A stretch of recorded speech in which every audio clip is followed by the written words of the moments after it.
I would just commit to a daily something. And we talked about this earlier. Daily something is something that you do every day that you enjoy and something that will get results. Get ready to build, protect, and sell your expertise online with the Online Genius Podcast. You'll laugh. We hope you won't cry. But you'll always be informed and prepared so you can have the success you want. Here's your host, Bobby Klink.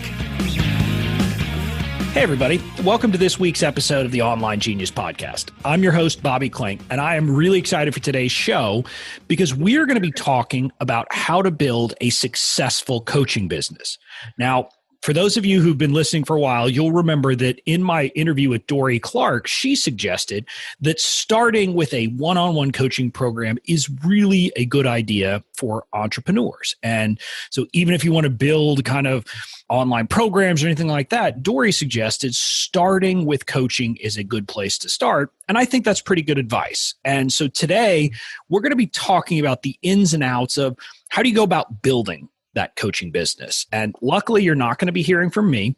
Instead, I've brought on a great guest expert named Marc Mawhinney. Now, Marc is a lifelong entrepreneur who helps coaches get more clients, and he does so without paid advertising. He helps folks do this through his coaching programs, his podcast, which is called Natural Born Coaches, and the Marc Mawhinney Show. He's got a Facebook group called The Coaching Jungle, and he has an exclusive print newsletter called The Secret Coach Club. He's been a speaker at events like Social Media Marketing World, and he frequently makes media appearances, and he contributes to entrepreneur.com. You can learn more about Marc at naturalborncoaches.com. Welcome to the show, Marc. Hey, Bobby. Thanks for having me. Now, Marc, I'm excited to talk about building a coaching practice and a coaching business, and how do you do that without paid advertising. I'm going to love hearing all that. But before I do that, I always want to ask my guests a little bit about them personally. And sure. In preparing for the interview, you mentioned that you have a twin brother. And I'm wondering what it was like growing up with a twin. It was interesting because you don't really think of yourself as being too unique or different, even though the odds of being a twin are quite low. So it was great growing up because you always had somebody to play with, someone that's your age. Well, technically he's a minute older than me, but same age. And it was great for playing baseball, playing any sort of sports. And that was the really fun part about it. And it's interesting because my twin brother, Matt, now has a podcast editing company that he's been running that for a couple of years now. He actually edits my podcasts and stuff. So we get to do business now, even though I'm not sitting on his head in our mom's womb. We're still doing business. Well, it's funny that you mentioned that. I don't have a twin, but I have a brother who's a little less than a year and a half older than me, and he's a graphic designer. So I have a built-in person to help me with graphics. So it's always nice when your family members have a skill that you can use in your business. Oh, definitely. And obviously I trust them 100%. So I could think of no one better to look after my podcast editing and all that stuff. Now, I have to ask this. I'm not sure that you're going to have a good answer to this, but I always like to ask people this on these kind of interesting facts I asked about them. Are there any lessons from you having a twin that you apply to your business or things you learned that you can apply in your business? Oh, that's a great question. I don't think I've ever been asked that. I've been on hundreds of shows and I don't think I've ever had that one. So any lesson, well, one of them is you have to learn how to work well with others because like anything with siblings, it can get a little bit rough at times. And you have to be able to make peace and get along for the greater good. So I would say that that's probably a big lesson. Just it's taught me the advantages of teamwork and the fact that you need other people in your life and your business if you want to be successful. Well, I think that's probably just a good lesson to have generally in life. So I think it's good you are applying that. But now I want to go ahead and dive into really the reason I brought you on, and that's to talk about building a coaching business. And let me just start with the basic question. Why should an entrepreneur want to have a one-on-one coaching business? Well, I have to say, Dory Clark is a smart lady. She's been on my show before, so she's a tough act to follow. But I agree 100% with Dory about adding coaching. And there's a lot of businesses out there that they don't even realize that they could add that additional stream of revenue because they may not know what coaching is exactly, or they may think that you need tons of certifications and all this other stuff. There's a lot of business owners that have decades of experience in their head just that can help other people that are going along similar paths. So for me, it just makes sense to do it. And I like Dory's advice about starting with the one-on-one coaching first, because so many coaches, they want to make money while they sleep. They want to have the online programs that have the money rolling in and they're just refreshing their bank account. They never have to talk to anybody. But actually starting with one-on-one and group coaching programs will make your online programs, your books, and everything else that you do even better, because you can draw from the lessons and the experiences that you gain from coaching to improve on those things. So that's why I'm a huge fan of one-on-one. Yeah, I think that all makes sense. And I think what Dory said that I think makes sense as well is that you really learn what your clients and customers and potential clients for your online programs need by coaching them. That's when you really know what their questions and pain points are. But you said something in your answer that I think is interesting. You said a lot of people may not know what coaching is. I mean, how do you define coaching? What is a coaching business or a coaching practice? Well, if you ask 100 coaches what is coaching, you're going to get probably 100 answers. I've actually done this before as an experiment in my Facebook group, and you wouldn't believe the number of different answers. So a lot of coaches overcomplicate it. They try to make coaching seem like some mystical art, kind of like the Force in Star Wars, which I wish it was. That would be cool.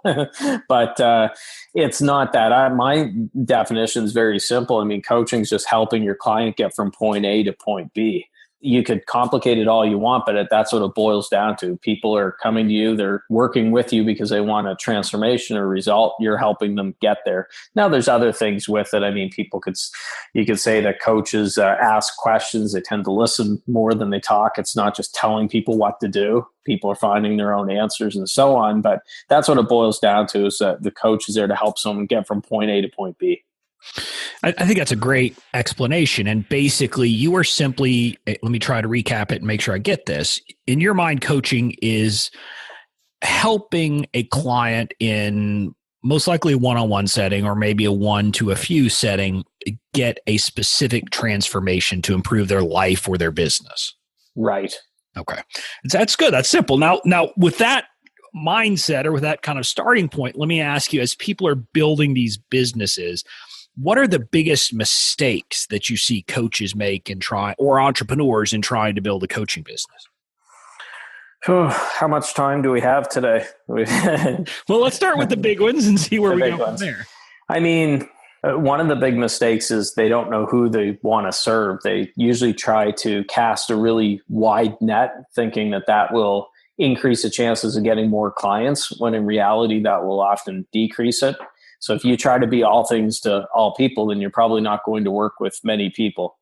So we hear the term niching often in coaching, and I'm a fan of it. You have to narrow your focus down. And a lot of coaches out there say, hey, I can help you have stronger relationships and make more money and become healthier and be more spiritual and all these different things, which are great, but that's not going to generally get the people through the door. You really have to have something that's a more focused, more pointed way to get them through the door. And then you could help them on the other stuff, because, if you help somebody with their health, then odds are they're probably going to have better relationships and make more money because they're going to have more energy, for example. It's going to spill over into other parts of their life, or vice versa. If you help them make more money, it can probably help in some other ways too. So I would say that that's the biggest issue, though. They're trying to be way too broad and way too general. Marc, it's funny that you mentioned that. I think when we were talking before we hit record, I mentioned that I'm going through this program for coaches to help them develop a program. And in listening to this, I hear what you're saying. A lot of, I think, life coaches have that problem, because they say, well, I can serve anybody and help them with anything. And so how should someone try to kind of find their niche and kind of get down to the right? And is it a result, or is it a demographic group? What's the best advice you have for people to avoid that mistake? Well, I always tell new and aspiring coaches not to put too much pressure on yourself when it comes to choosing a niche. So you're probably not going to have it all figured out coming out of the gate. I know that I didn't. The big key in the early days is to have conversations with a lot of people and you're doing what the late great copywriter Gary Halbert talked about: feed a starving crowd, and you're finding out what that crowd wants and you're giving it to them. I mean, you could look for hints and clues. There's things in your background that you're probably good at doing, that you enjoy doing. I always tell people, don't go after the money. And I know it sounds cliche not to do it just for the money, but if you choose a focus or a niche that you enjoy working with those people, the money will probably come. Unfortunately, a lot of coaches choose a niche just based on, well, I heard this is the best way to make money or the quickest way to make money. So I had a call a few years ago with an executive coach who was struggling, and she wanted my advice. And when I got talking with her, she did not strike me as an executive coach when we were on Skype, because she looked kind of like a little bit of a hippie flower child, not what you'd expect. And I finally asked her, I said, why are you working with executives? And she said, well, I heard that this was the best way to make money. And she said, actually, I think most of them are a-holes, she said. So I said, well, that's probably part of your problem there. If your target demographic you hate and you think they're a bunch of a-holes or whatever, then that's going to be an issue. She should have probably been working with creatives or something else that was more closely aligned to what she's doing. So don't just chase the almighty dollar. If you do that, it's going to be more difficult. Instead, go for a market that you actually enjoy, that you're good at. The money will come. I think that's great advice, because I know from my own law firm business, this is a piece of advice I give people. I say, look, when you first start a business, you are going to be everything. You're going to be the chief, the chef and, chief bottle washer. So you need to love what you do, or you're not going to get up and do it. And, I found I now focus working with online entrepreneurs because that is a group that I love working with and I get energy from that. So I think probably what you're saying is, don't work with people you hate, which I think makes sense, and just think about what fits for you. Is that kind of a natural progression for people? Well, when we talked about clues, if you look at some of the things that you do in the run of a day. So for example, if you have 15, 20 minutes to take for your lunch and you hop online to read certain blogs or forums, where are you going in your spare time? When you're not being paid for it, what do you enjoy doing? What kind of shows, books, and things are you reading after work or on the weekends? What kind of things are you doing there? That's going to tell you what you enjoy doing, and there's probably some hints. But I always tell people, look, come up with 4 or 5 potential niches, and then there's certain things you can do for market research, just because if it's a solid niche, there's other people out there doing it. Maybe a handful of people, but there's some people doing it. And then you can start to look and see what they're doing. Sign up for their email list, see what they're giving away as their lead magnets, see how they're talking to their people. Ask yourself, this is why I like what they're doing. This is how I would change it. This is how I would improve on this. So I'm not saying that you copy off people, but you use that for some inspiration and go from there. So you don't want to be stuck in 1 year, 2 years of market research, but take a little bit of time to do some of those things. The answer will come. And I guess here's my question. When you're finding kind of your space, do you recommend, once you find it, and it's a process to get there, but do you recommend that coaches try to find both a demographic and a pretty specific problem they're solving, or is one or the other good enough? Well, I think you need to have that result that's in there. So for example, mine, I call it a barbecue pitch. So I assume that you and I are at a backyard barbecue. You come over with a hot dog and beer and say, hey, Marc, lovely day out. What do you do? Barbecue pitch is me spitting out very succinctly what I do and you knowing what I do. So for me, I help coaches get more clients without paid advertising, because everything I do is organic. I don't spit out a 10-minute long type thing, and then you'd be going for the other side of the backyard, right, to get the heck away from me. So I think it's important to have that result in there. I work with A to achieve B is a good way of doing it. Another coach I know, he says, I help online entrepreneurs make their first $10,000. I help people make their first $10,000 online is actually what he says. That's very clear. It's not just I help people make more money, or even I help people make more money online. So I help them make their first $10,000 online. It's very clear that he's going after those newbie people who've never made money online before. Yeah, I think that's a very succinct way of putting it, and a great way to do it. And I think a lot of the mistake that I see when I see people make, I think of them as elevator pitches, but we can call them the barbecue pitch, That's copyrighted, by the way. I filed all the papers with it. You did? Seriously? That's yeah, every time you use it, you got to pay $1 to, I'll give you the address. Okay. Well, so I guess here's my question then, or a mistake I hear a lot of people make is they focus on the how. And I think, is that a mistake you see coaches make? Instead of talking about, hey, I'm going to give you this transformation, they're talking about what their method is, which, let's be honest, most people don't care about the method. They just want the result, right? Exactly. Yeah. And you notice that with sales copy and stuff too. They spend all their time talking about the features instead of the benefits. And that's definitely an issue. So this ties in exactly with this. The mistake that a lot of coaches are making is they're giving away all this free content and trying to teach. And they don't know where to draw the line between free and when people should open up their wallets to invest. People don't value what they get for free. So I send daily emails to my list. There's business lessons in there and there's entertaining stories and people will learn from it. But I'm not teaching the kind of things that I'm showing my clients in those daily emails. People have to invest in themselves, invest in my programs to get that help, take the next step. And unfortunately, a lot of people think, I'll just give away everything that I can for free and it'll work out. It doesn't always work that way. And that is a question I hear so much from entrepreneurs that I'm in Facebook groups with. So do you have a good way to explain to people how to draw that line of how much to give away for free and where to start charging?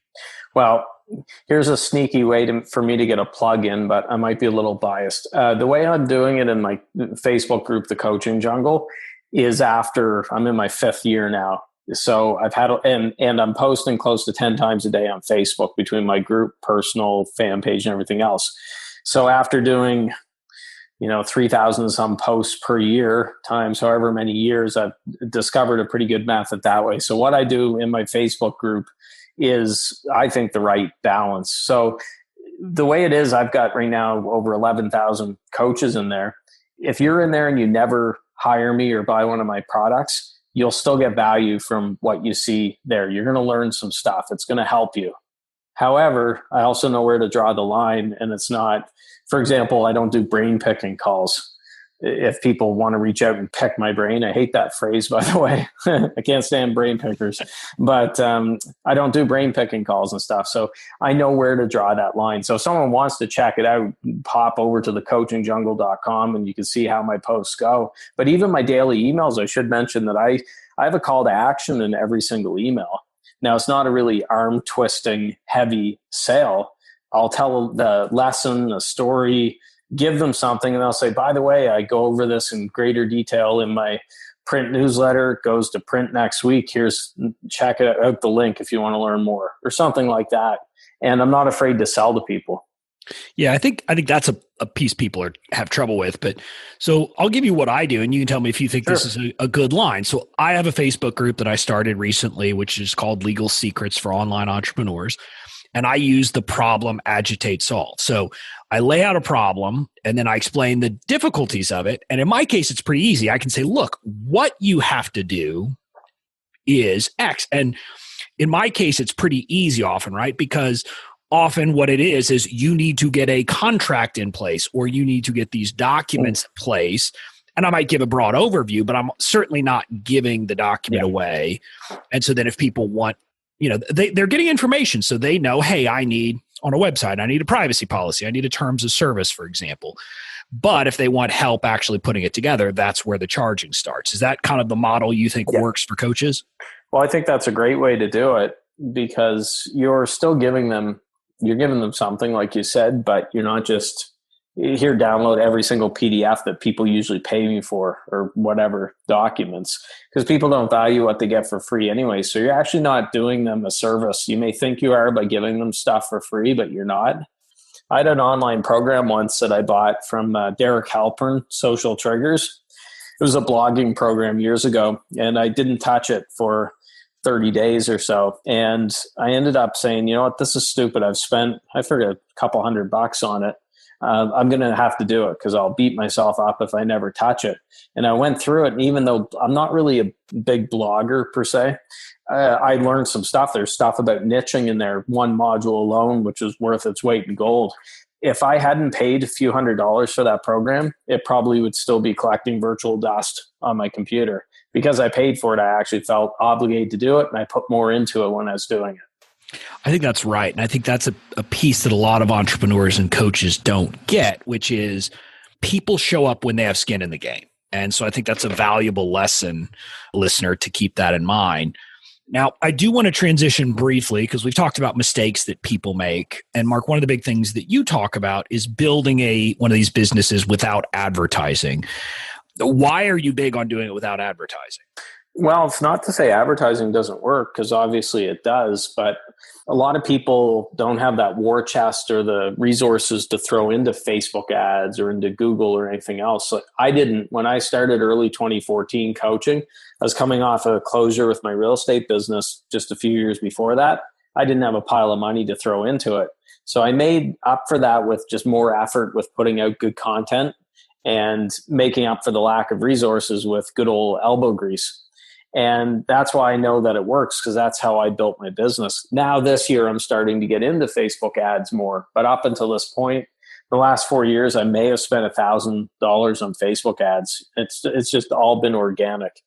So it is possible to do it, but you got to choose one or the other. And what I mean by that is you either have to take the fork in the road is either spending money on the ads and to build things that way, or the organic way, which is going to take a lot of effort. You have to know that going in, but you can't be kind of in the middle or not making a decision there. And a lot of people don't make the decision. They say, okay, I'm going to go the organic way, but then they just don't put anything much out there or enough. And then that's where it hurts them. Or they go the advertising way and they spend $2 a day, and that doesn't work either. So, so you got to make a choice.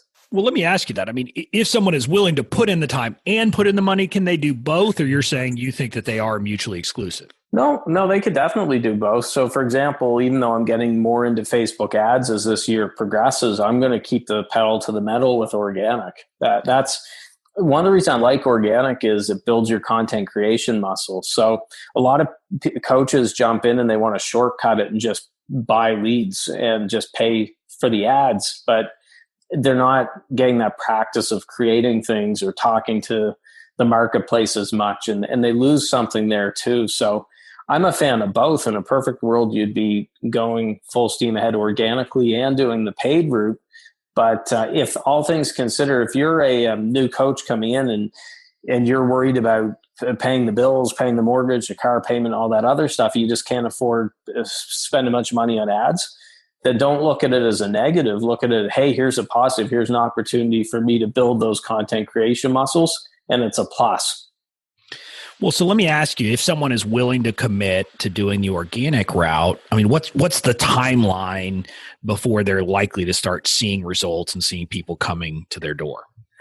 Well, what do they say online? 7 figures in 7 days, working 5 minutes a day. No. Yeah, right. That's what we all get, right? Yeah, the magic funnel. Well, I can tell you from the experience working with a lot of coaches, I've got them through my group programs and things. My programs are generally 3 months, my one-on-one and my group.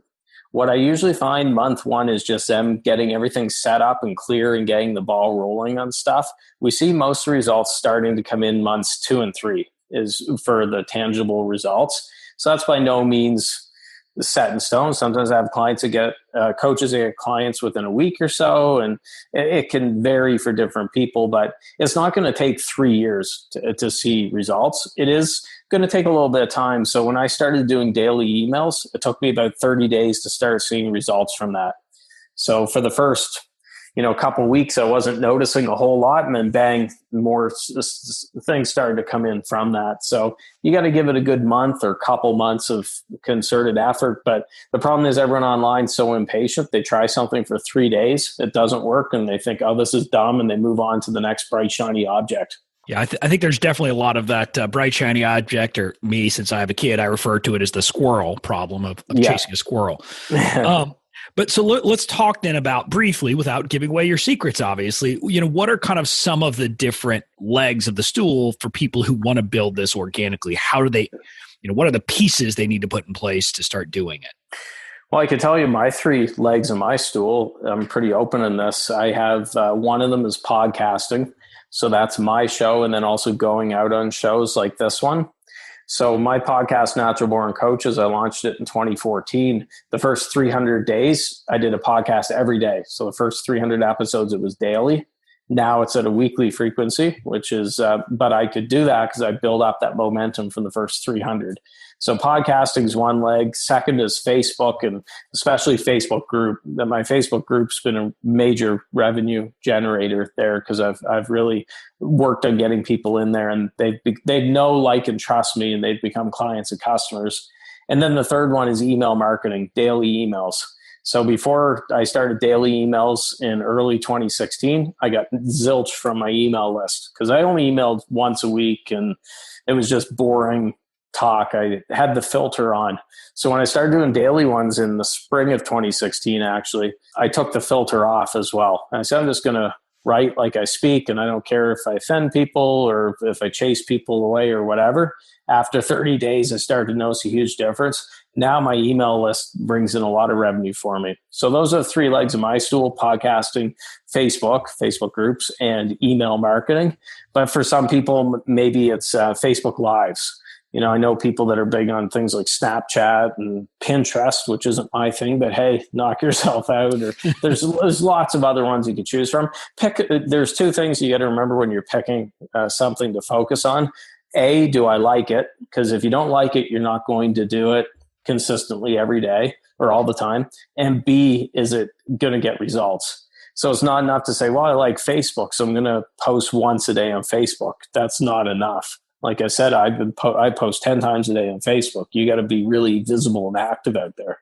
Well, and so for a lot of people, and I'll share this, I have found, Facebook before, I always dabbled, but this year, the beginning of the year, my words of the year were gratitude and generosity. And so I just focused on giving, within reason, obviously. So I'm in a bunch of other people's groups. And so I think a lot of people don't understand this because they're in other people's groups. And they're like, well, I don't know what to do there because I can't solicit. And what I found is I'm just helpful.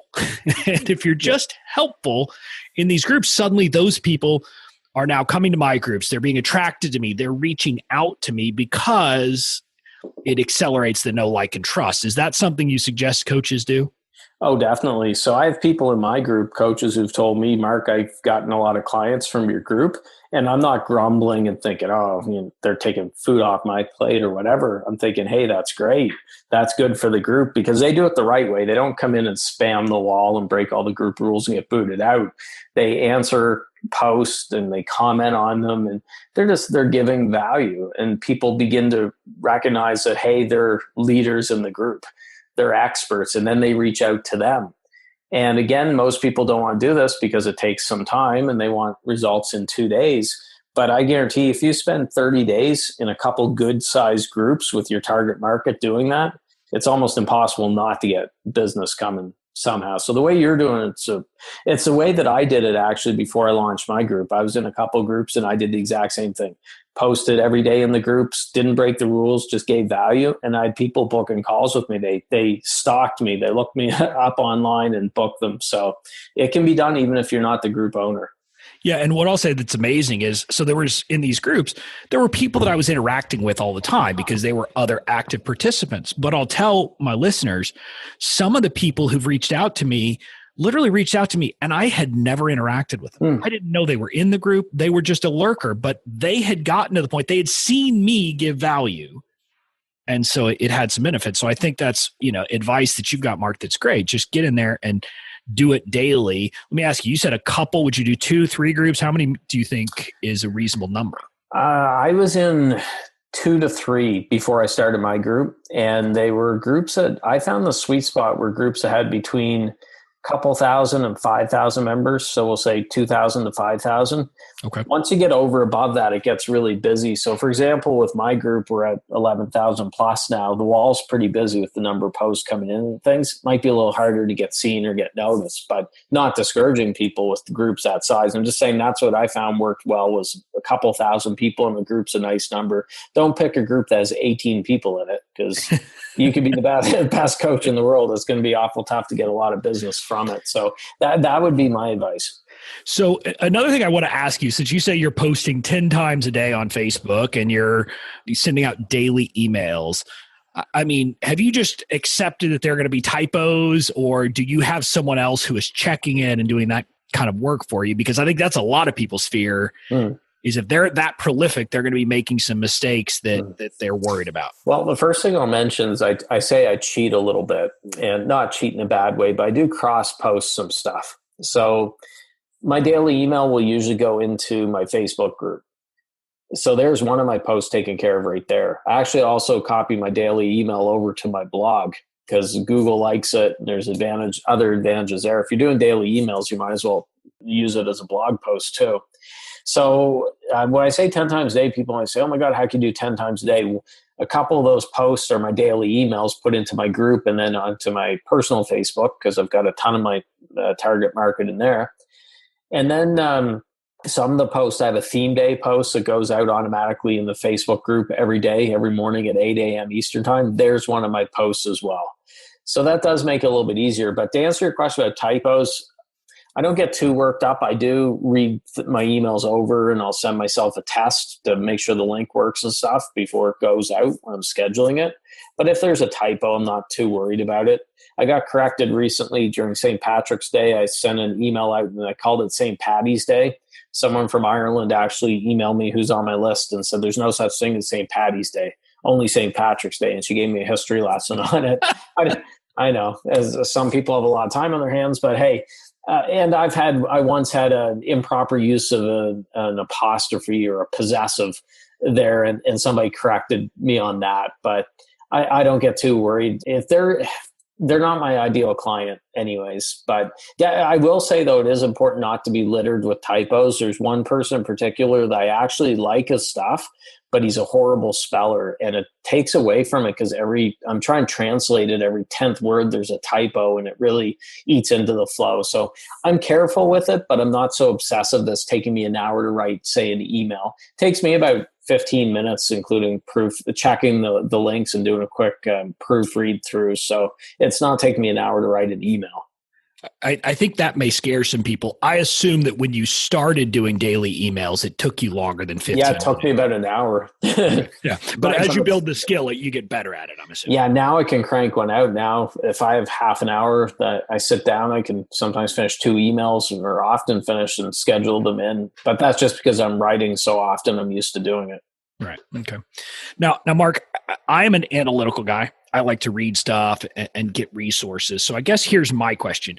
Are there any written resources? Obviously, you've got a lot of great stuff, but books or anything like that you would suggest to listeners who want to build a coaching practice on how they should go about doing it? Well, my suggestion is going to seem strange for some people because it's not a coaching book, but I think it's a must read for coaches and entrepreneurs. And it's my favorite book. It's called Thick Face, Black Heart by Chinh-Ning Chu. She wrote it in the early 90s. I wish I was an affiliate for this book because I mention it all the time on podcasts and emails and everything else. I'm just a huge fan of it. But that book is basically a guide to, well, a couple of things, growing a thick skin, which I think is very important in business. And it's got a lot of other things in there. It's kind of a cross between Think and Grow Rich and The Art of War is how I would put it.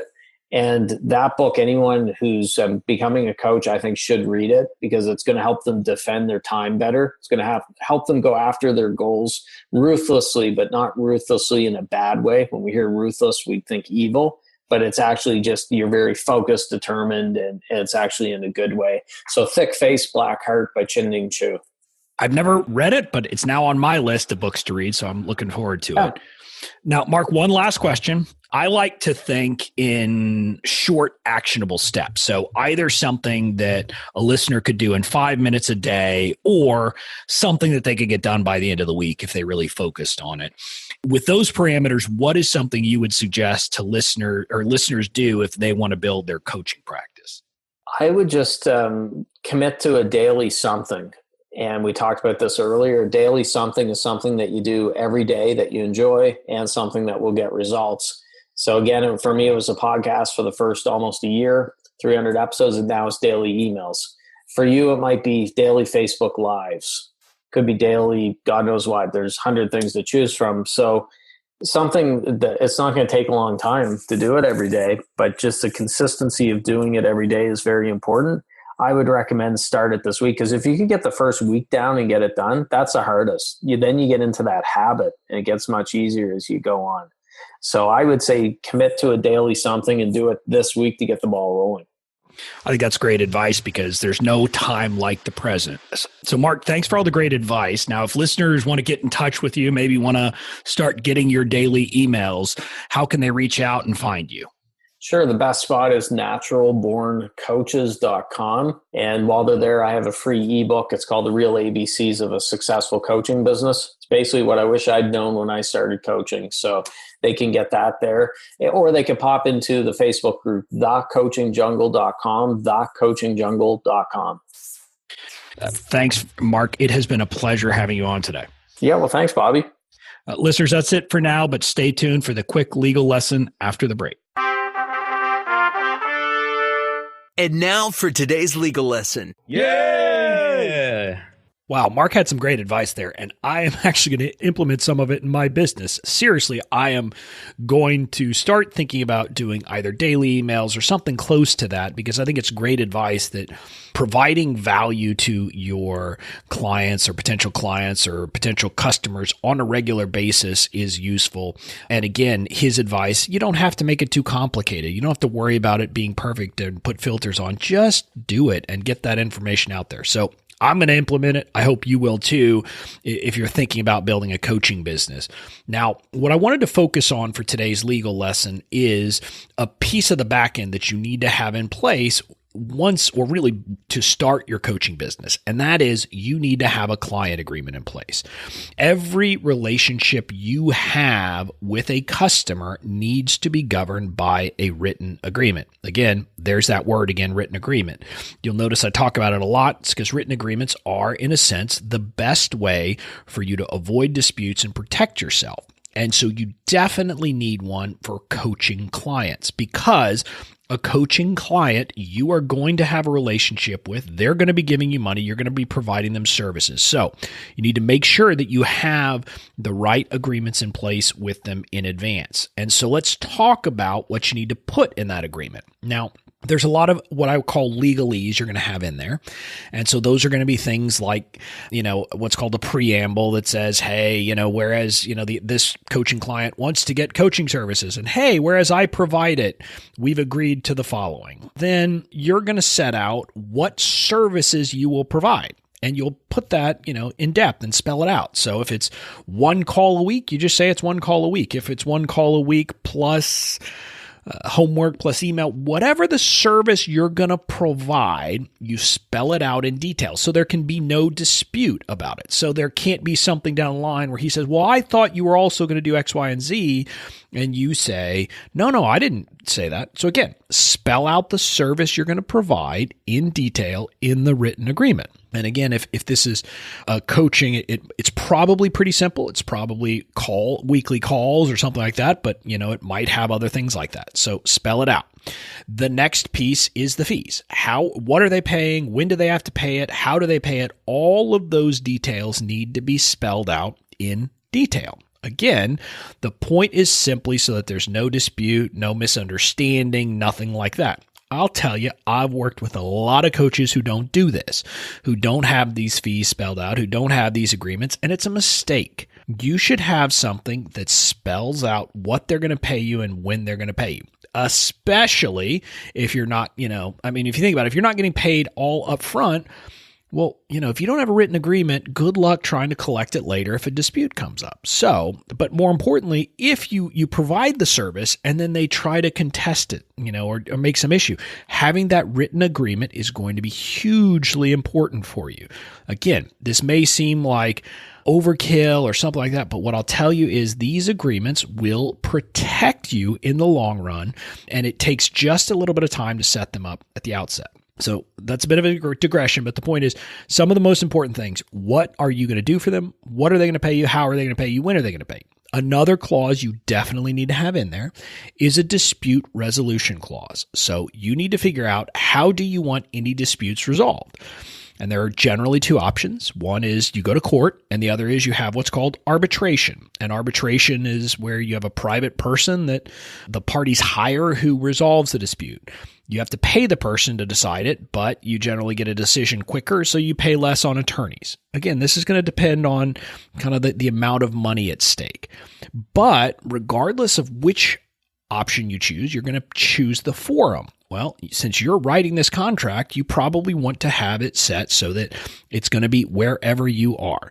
If you are in Canton, Ohio, you should say that any dispute will be resolved in Canton, Ohio. That way, the other side has to come to you for a dispute, which makes it less likely that they will come and make it or raise a dispute.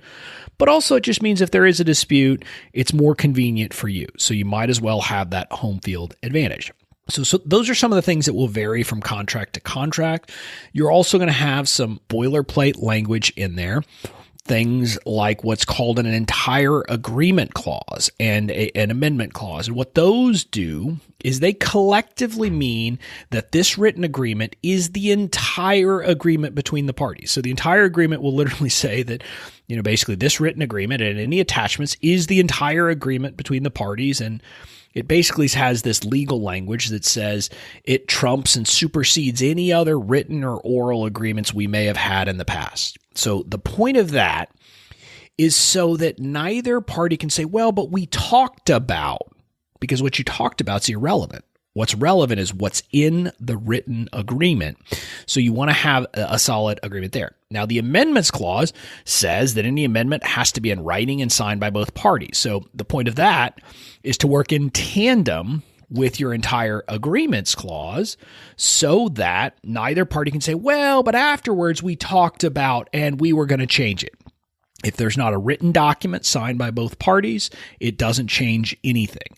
The point of all of that is to set the rules of the game and to say if a dispute comes up, the only thing that matters is what's in these written agreements. And that's the true value of a written agreement from a legal perspective. So as you're building out your coaching business, you need to be thinking about this and think about how to do it. Now, what I propose to people is that you have an agreement.